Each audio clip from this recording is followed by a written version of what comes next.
នេះគឺជាព័ត៌មានទៅតែអាប់ដេតថ្មីមួយស្ដីអំពីតម្លៃខ្លួនតួប្រុសក្នុងរឿងក្តៅសាច់របស់ជប៉ុន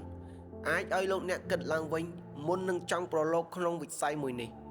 ដោយឧស្សាហកម្មភាពយន្តក្តៅសាច់របស់ជប៉ុន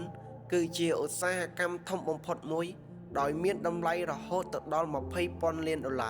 ហើយអាចផលិតរឿងបានច្រើនជាងឧស្សាហកម្មអាមេរិក2 ដងឯណោះនេះគឺជាក្តីប្រាថ្នារបស់បរិសខ្មែរយើងដែលចង់ក្លាយខ្លួនទៅជាតារាខ្សែភាពយន្តរបស់ជប៉ុនឥឡូវសូមកុំភ្លេចមើលឃ្លីបនេះរហូតដល់ចប់ចាំខ្ញុំនិយាយប្រាប់ជូនបងប្អូនទាំងអស់គ្នា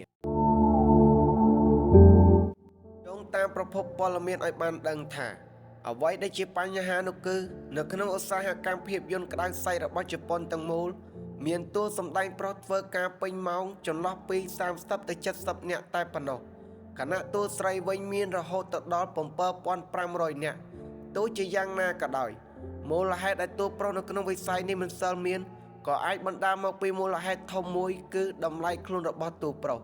យោងតាមប្រភពព័ត៌មានឲ្យបានដឹងថាតម្លៃខ្លួនតួប្រុសដែលបានចូលថតដំបូងអាចទទួលបានត្រឹមតែ100 យ៉េនឬក៏$10តែប៉ុណ្ណោះក្នុងមួយរឿងយ៉ាងណាមិញតារាសម្ដែងប្រុស Ken Shimizu ដែលមានកេរ្តិ៍ឈ្មោះល្បីល្បាញខ្លាំងមែនទែនក្នុងវិស័យនេះនឹងធ្លាប់បានឆ្លងកាត់តួស្រីជាច្រើនរយនាក់ឲ្យបានដឹងថាលោកអាចរកប្រាក់ចំណូលបានចន្លោះពី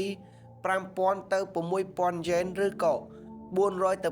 $500ក្នុងមួយរឿងហើយពេលខ្លះលោកត្រូវថតរហូតទៅដល់21ឈុតក្នុងមួយអាទិត្យឯណោះតើបងប្អូនមានចំណាប់អារម្មណ៍និងមានអារម្មណ៍យ៉ាងណាដែរនៅពេលដែលបាន